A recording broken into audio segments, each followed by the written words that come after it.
Ladies and gentlemen, boys and girls, inflectives, invectives, and meddling detectives, welcome along to the Joe Spivey YouTube channel, where we discuss books and little else. And welcome back to another episode of March Mystery Madness, folks. We are in the ballroom, in the courtroom, on the tennis court, all that type of thing. And yes, we're here for some mysteries. And it would be an act of most inexcusable truancy, would it not, were I not to devote an entire video to one of the works of Agatha Christie. And indeed, we have that today. We have Evil Under the Sun, folks. I have already done a little bit of a review of what was it I read? It wasn't Sparkling Cyanide, I can't even remember. Oh, it was The Body in the Library, but it was more of an adjunct to a more extended bookshelf tour, and so I think we need to give ourselves some room and sort of apportion Miss Christie a video of her own, because this has been absolutely marvellous, folks. It's had me cheering and chortling, it's had me stimulated, it's had me...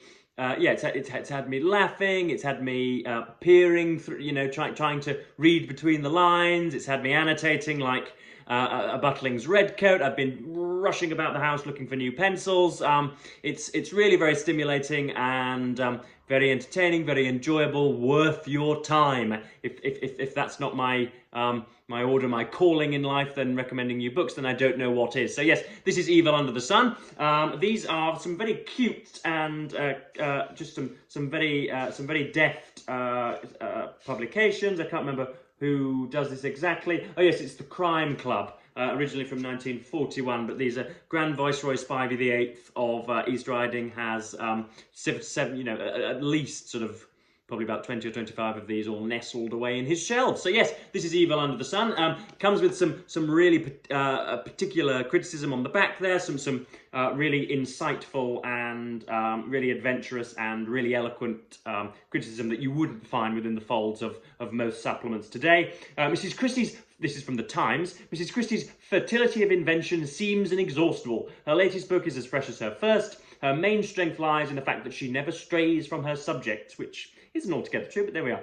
The Queen of Crime's scheming ingenuity has been so much praised that one is sometimes inclined to overlook the lightness of her touch. Very few authors achieve the ideal blend of puzzle and entertainment as often does Agatha Christie. Mrs. Christie has held the throne of detection for her last 10 years and brooks no rival near her. So that's some, I'm sure you'll agree, euphonic criticism on the back there that is not dwelt upon today. But anyway, yeah, I think what I've found most, goodness me, sort of alluring and most entertaining and pleasing in this was the alluring nature of Christie's side characters. That's a decent yardstick for a good writer, is when you find somebody who only is given a couple of lines, sort of brings a tray in and out, or falls down the stairs, or has a little fit, or is, as I say, just given one sort of little disquisition every now and then.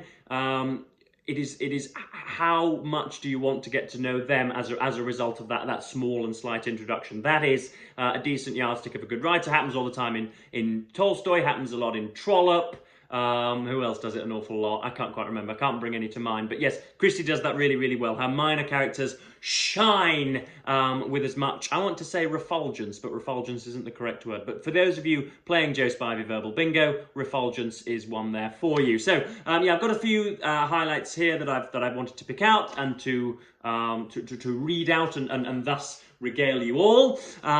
This is the story. I mean, I don't know, I might as well give it a little brief outline. A separated island, as it were, and a particularly sort of beautiful seductress by the name of Arlena.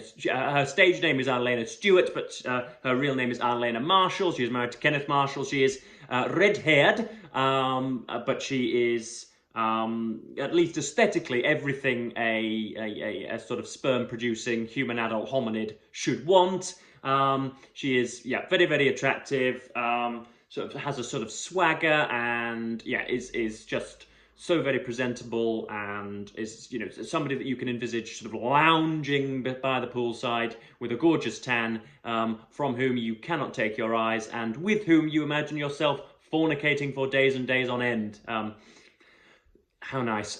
So yes, this is Evil Under the Sun. This is, yeah, Arlena Marshall, and she cops one, unfortunately, folks, or it appears so. She is face down in the sand, and yes, obviously she is demonized at the beginning and vilified as, you know, a ripper apart of marriages, as a man-eater, vicious man-eater who essentially, you know, dazzles any individual, any male heterosexual individual across whom she comes. And yes, she's vilified and is criticized and almost sort of quite excommunicated and made a pariah of all the people in this hotel, and she's the one that is killed, and of course there isn't the utmost sympathy that we would probably otherwise bless another murdered person with, because she wasn't very well liked by many people. As is often the case with Christie, you have Simeon Lee, who's the head of a house, who cops one. Yeah, it's often the most rebarbative and the least agreeable individuals that end up with their throats cut or dangling from some sort of noose, and that is no different in the case of Evil Under the Sun. So she cops it, and yeah, there are a few suspects, but this is right at the start, before any of that has occurred. We have Hercule Poirot, of course, who is the famous French/Belgian detective, and yeah, he's usually in the. Again, I am looking at these through a cinematic and a televisual prism and lens. I had until this moment never read a single word of Christie's depictions or treatments of Poirot. I've only ever seen David Suchet, and the other bloke's name is going to evade me. Peter Ustinov is there. He's usually portrayed as a kind of genial, plump, lovable, avuncular character who sort of tiptoes about with his little walking stick and his oiled moustache. But he's a little bit more discursive, a little bit more priggish, a little bit more critical, and less sociable and less likable than the television and the cinema have him. But yes, this is just this is a conversation with the Gardeners. They are, again, one of the side a side character. They are an American couple who are, again, just sort of ridiculously panglossy, and they're so positive and so very loud about everything. You know, they're just so almost inexplicably in love with everything that's British, and they're touring the South Coast or whatever. So I'm going to try and do a sort of decent and laughable American accent without butchering it. Of course, realizing that most of you guys are from the States, and so I don't want to offend, heaven forbid. But this is Mrs. Gardiner talking to Poirot. Sort of imagine it on a landing. She's knitting away. I've just got one thing to confess, Mr. Poirot. It gave me a kind of a turn meeting you here. Not that I wasn't just thrilled to meet you, because I was. Mr. Gardiner knows that. But it just came to me that you might be here, well, professionally, you know what I mean? Well, I'm just terribly sensitive, as Mr. Gardiner will tell you, and I just couldn't bear it if I was to be mixed up in some crime of any kind. And then Mr. Gardiner cleared his throat. He said, "You see, Mr. Poirot, Mrs. Gardiner is indeed very sensitive. The hands of Hercule Poirot shot into the air. But let me assure you, madam, that I'm here simply in the same way that you are here yourselves, to enjoy myself. To spend the holiday, I do not think of crime even." Then Mrs. Brewster said again, giving a short, gruff bark, "No bodies on Smuggler Island." Hercule Poirot said, "Ah, but then it is not strictly true." He pointed downward. "Regard them there, lying out in the rows. What are they? They are not men and women. There is nothing personal about them. They are just bodies." Major Barry said appreciatively, "Good-looking fillies, some of them, bit on the thin side, perhaps." Poirot cried, "Yes, but what appeal is there? What mystery? I am of old school. When I was young, one barely saw the ankle, the glimpse of a foamy petticoat, how alluring, the gentle swelling of the calf, a knee, a beribboned garter." So that was, I struggle with the Poirot accent simply because Peter Ustinov has him as a weird mix of Anthony Hopkins and Vladimir Nabokov, that sort of northern/eastern Europe sort of trill, rather than the typical French-Belgian sort of stickiness, whereas David Suchet makes him French, essentially, rather than Belgium. So I struggled with the accent, but there you have Poirot, the prig, looking down, and that is an allusion by Christie to what will happen later on when the sort of unidentifiability of bodies, as it were, is is a significant clue to his finding out who on earth the murderer is. Again, a really nice paragraph. This is when he is talking to... Who on earth is he talking to? So this is... most of the time, Christie is subject to rather a lot of snobbery and superciliousness, because, you know, she just writes mysteries, and it's all sort of mathematical and really rather autistic. She's just sort of, you know, making things add up, and it's all very quantifiable. It's not very... It's not very artistic, it's not very elaborate, it's all very easy. She just, sort of rushes them out really rather quickly. But that of course is not the case. They are really, really very intricate. And this is Patrick Redfern, who is he is a sort of strong, bulky, sort of square-jawed, gorgeous individual, nice and tanned. He seems to be Arlena Marshall's counterpart. He is married to a really meek, exsanguineous, pale, really rather reserved, guarded, frail individual, Christine Redfern, or at least that's what we're led to believe, raising my eyebrow. And yes, this is a bit of the description of that. Patrick Redfern was a good specimen of humanity. Lean, bronzed, with broad shoulders and narrow thighs. There was about him a kind of infectious enjoyment and gaiety, a native simplicity that endeared him to all women and most men. And then we've got, he stood there shaking the water from him and raising a hand in gay salutation to his wife. She waved back, calling out, "Come up here, Pat! I'm coming!" He went a little way along the beach to retrieve the towel he had left there. It was then that a woman came down past them from the hotel to the beach. Her arrival had all the importance of a strange entrance. Moreover, she walked as though she knew it. There was no self-consciousness apparent. It would seem that she too was convinced of the invariable effect of her presence produced. She was tall and slender. She wore a simple, backless white bathing dress, and every inch of her exposed body was tanned a beautiful even shade of bronze. She was as perfect as a statue. That's a poor simile, but apart from that, we'll pardon it. She was as perfect as a statue. Her hair was a rich, flaming auburn, curling richly and intimately into her neck. Her face had that slight hardness which is seen when 30 years have come and gone, but the whole effect of her was one of youth, of superb and triumphant vitality. So there's Christie really giving herself elbow room to wax lyrical. Next up we have the ridiculous sort of antipathy towards Arlena that is felt by everyone. She's loved by most men and is the envy of most women. So this is, this is again a discussion of her. I think this is Hercule Poirot. Yeah, a man might be excused such a folly. She is beautiful, mademoiselle. Oh yes, there's no doubt of it. There was another scandal about 3 years ago. Old Sir Roger Erskine left her every penny of his money. I should have thought that would have opened Ken's eyes, if anything would. And did it not? Rosamond Darnley shrugged her shoulders. I tell you, I've seen nothing of him for years. People say, though, that he took it with absolute equanimity. Why, I should like to know. Has he got an absolutely blind belief in her? And then we go on and on and on and on. She's the world's first gold digger and a man-eater as well. If anything personable in trousers comes within 100 yards of her, it's fresh sport for Arlena. She's that kind. Poirot nodded his head slowly in complete agreement. Yes, that is true what you say. Her eyes look for one thing only, men.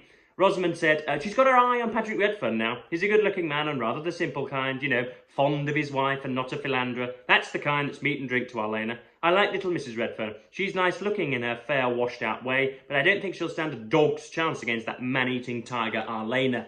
So there you are. You see some complex dialogue there, some world bit, or at least some depth of character and some... yeah, just some intrigue and, elaborate explanation. And, yeah, it's all really, really nice. And this is by far the best section of the book. This is Major Barry when he's interviewed. He's a kind of rambunctious and similarly effusive gentleman. He's the type of person who's, a new girlfriend and you're introduced to the uncle and she says, oh, he's quite a character. You know what you mean? He's going to try and slam your face in the fondue, or he's going to slide down the banister, he's going to, sort of talk about the inherent differences between ourselves and the foreigners or something like that. So this is Major Barry. On the slightly apoplectic countenance of Major Barry, various emotions seemed contending for mastery. He was endeavouring to look properly horrified, but could not subdue a kind of shamefaced gusto. There you are, you've got all sorts going on there. He was saying in his hoarse, slightly wheezy voice, glad to help you in any way I can. Of course I don't know anything about it, nothing at all. Nothing acquainted with the parties. But I've knocked about a bit in my time, lived a lot in the East, and I tell you that after being in an Indian hill station when you don't know about human nature isn't worth knowing. He paused, took a breath, and was off again. Matter of fact, this business reminds me of a case in Simla. A fella called Robinson, or was it Faulkner? Anyway, he was in the East Wilts, or was it the North Surrey? I can't remember now. Anyway, it doesn't matter. Quiet chap, great reader. Mild as milk, as you'd have said. Went for his wife one evening in their bungalow. Got her by the throat. She'd been carrying on with some fella or other, and he got wise to it. By Jove, he nearly did for her. It was touch and go, surprised us all. So that's Major Barry, who's again, everybody is included in the plot. Everybody has a part to play. I'm not going to give any sort of plot spoilers away, but this is again how Poirot tries to approach the mystery. This is I think he gives Poirot a little bit more room to Christie rather gives Poirot a little bit more room to manoeuvre than he does Marple. Miss Marple gets sort of snippets of revelation at the end, but she very rarely gathers everybody in the room and points to the perpetrators and is as I say, given lots of room to adduce the reasons and the reasoning. But Poirot does. He's given very many paragraphs. So I'm going to try and do a sort of Peter Ustinov rendition again. Poirot said reflectively, "It was on a morning when we were sitting out here that we talked of our sun-tanned bodies lying like meat upon a slab, and it was then that I reflected how little difference there was between one body and another. If one looked closely and appraisingly, yes, but the casual glance, one moderately well-made young woman is very like another. 2 brown legs, 2 brown arms, a little piece of bathing suit in between, just a body lying out in the sun. When a woman walks, when she speaks, laughs, turns her head, moves her hands, and yes, there's personality, individuality. But in the sun, ritual, no. It was that day that we spoke of evil under the sun, as Mr. Lane put it. Mr. Lane is a very sensitive person. Evil affects him. He perceives its presence. But though he is a good recording instrument, he did not really know exactly where the evil was. To him, evil was focused in the person of Elena Marshall, and practically everyone present agreed with him. But to my mind, though evil was present, it was not centralized in Elena Marshall at all. It was connected with her, yes, but in a totally different way. I saw her first, last, and all the time as an external and predestined victim. Because she was beautiful, because she had glamour, because men turned their heads to look at her, it was assumed that she was the type of woman who wrecked lives and destroyed souls. But I saw her very differently. It was not she who fatally attracted men, it was men who fatally attracted her. She was the type of woman whom men care for easily and of whom they are easily tired. And everything that I was told or found out about her strengthened my conviction on this point." Yes, so that is Hercule Poirot. Hopefully I didn't sound like a baguette-wielding mime beneath the Eiffel Tower there. Hopefully that wasn't too skeuomorphic or whatever, or too ridiculously sort of satirical, but there we are. That was my decent French. So yes, really intriguing. Of course, I'm not going to give away any of the plot or anything like that, but yeah, well worth your time. It's a measly 200 well-spaced pages, so it's going to be, I mean, it's barely 24 hours work for myself, so 2 or 3 days for you guys that actually have jobs and a reliable income. So yes, really nice. I've enjoyed reading Agatha Christie and might squeeze one more in before the end of March. I've got an awful lot of their stuff down here. I've got Sparkling Cyanide, and I've got, I think, maybe even Death on the Nile. I can't quite remember, or something of that nature. But yes, I do hope you enjoyed what was again a little bit more of a theatrical grandstanding, a little bit of thespian strutting rather than the typical analytical Joe Spivey that you guys so enjoy. So yes, I'm probably going to cap this video just over 18 minutes, and yeah, absolutely recommend Agatha Christie's Evil Under the Sun to you, even in these cute packages. And yes, thank you ever so much for watching BookTube, and say goodbye.